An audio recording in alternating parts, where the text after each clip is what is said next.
Today I'm going to show you how to create a album template in Photoshop using Smart Objects. So I am starting with a blank template here.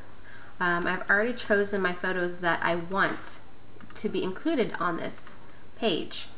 This is going to be my main photo, so let's start with this one. I'm going to go to Window, Arrange, Float in Window. I'm going to go to my starting template and drag this picture over onto it. Right now what I'm more doing is creating a placeholder for this image. Go to Control T for transform, and then I'm going to hold down my Shift key while I transform this. What that does is it keeps your proportions correct. If you don't hold that Shift key down, it's gonna mess up that photo and not keep the proportions. When you have it in place, just click Enter. Now what I'm going to do is I'm going to go in to my Layers tab and click on that little thing that looks like a Post-it. That's going to create a new layer. When you have a new layer, what I want you to do is hold down your Control key, click on Layer 1, which is the layer that your picture is located. That's going to create a dotted line around your picture. Make sure you have Layer 2 selected now. Go to your paint bucket and fill that in with black. This creates a place for that you're going to place your image and make a smart object. I can get rid of Layer 1 now. I don't need that. It was more just to kind of make sure I get the correct size for my placeholder. So now what you're going to do is you're going to come up here to File, go to Place, select that image again, and then come down here and click Place. Now this is going to be your smart object. You know that because it has a cross through the image. So just click and drag that over. Make sure, you may need to resize it a little, and when you do that, make sure you hold down that Shift key.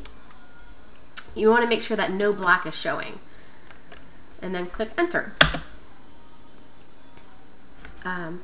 You want to make this a clipping mask onto that Layer 2, because the Layer 2 is the placeholder, and then you're just filling it with the image.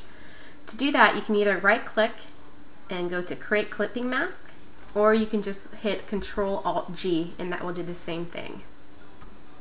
Now say I want to make a gradient on this picture.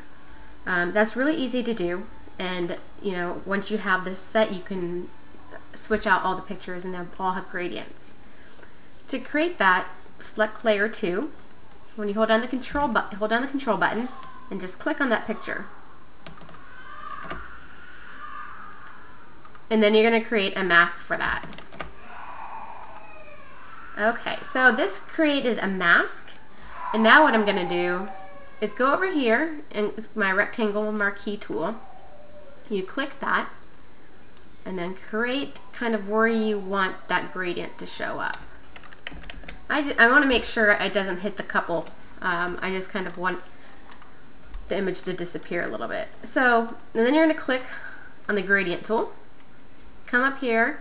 I have it going from white to black. You want to make sure this one is selected. White means it's going to show up in a mask, whatever, and then black means it's going to erase it. So you want to hold down the Shift key. That'll keep the line straight, and just click and drag, and there you are. And there's your gradient. So it makes that side disappear. So now that that image is done, I'm going to bring over my other image. So Window, Arrange, Floats in Window. Get your Move tool and bring that image over. Sometimes what will happen, it'll automatically create a clipping mask out of that, since the layer below it was a clipping mask. To get rid of that, you can just right click and click on Release Clipping Mask. Now you want to transform this, so click on Control T,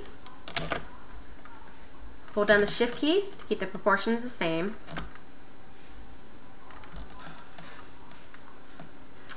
and there you have it. Let's do about that size.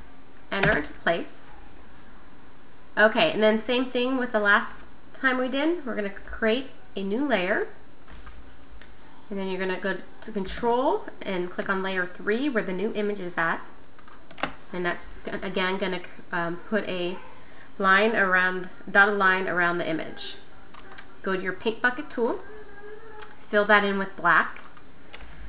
You can hit Control D to deselect it as now.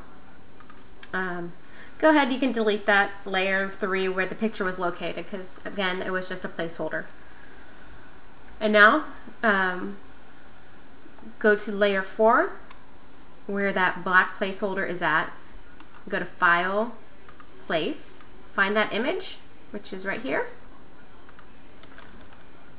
and there you go. And again, you're going to have to transform this originally to go into that placeholder. Again, make sure that no black is showing.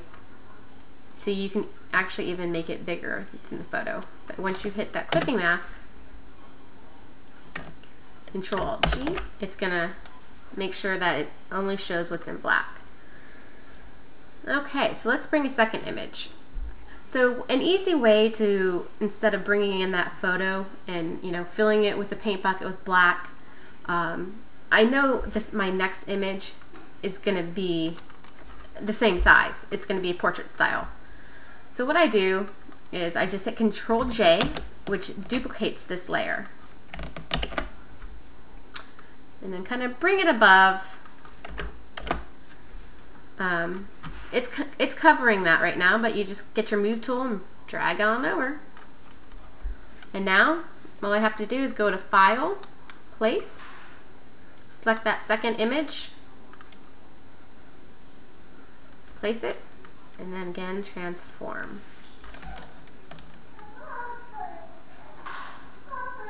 And there you go. And again, you have to make it into a clipping mask, so you hit Control-Alt-G for clipping mask. And there you have it. That's just a basic album layout.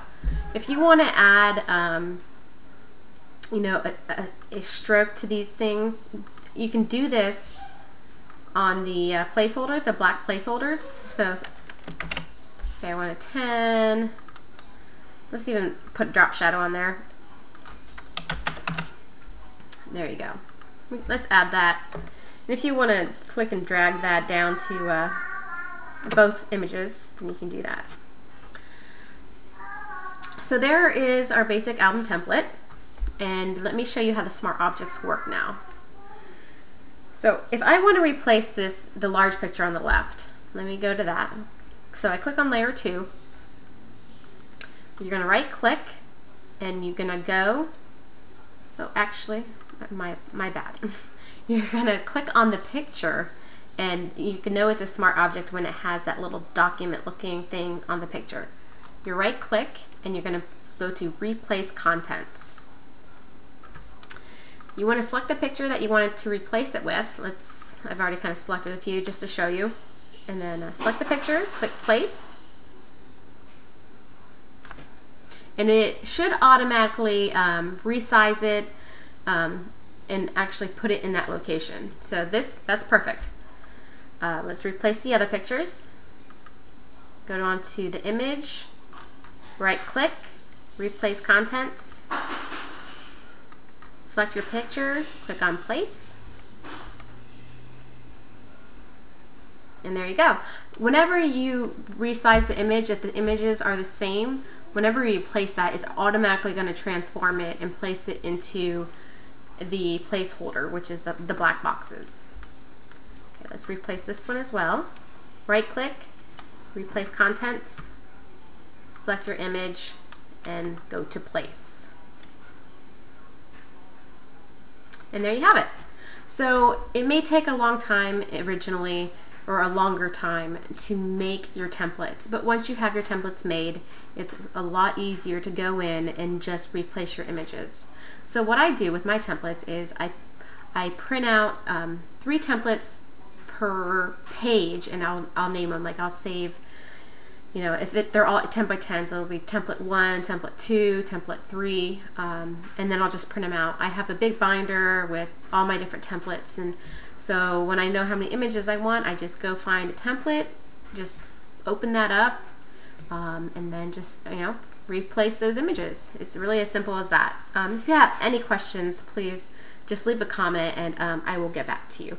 Have a wonderful day.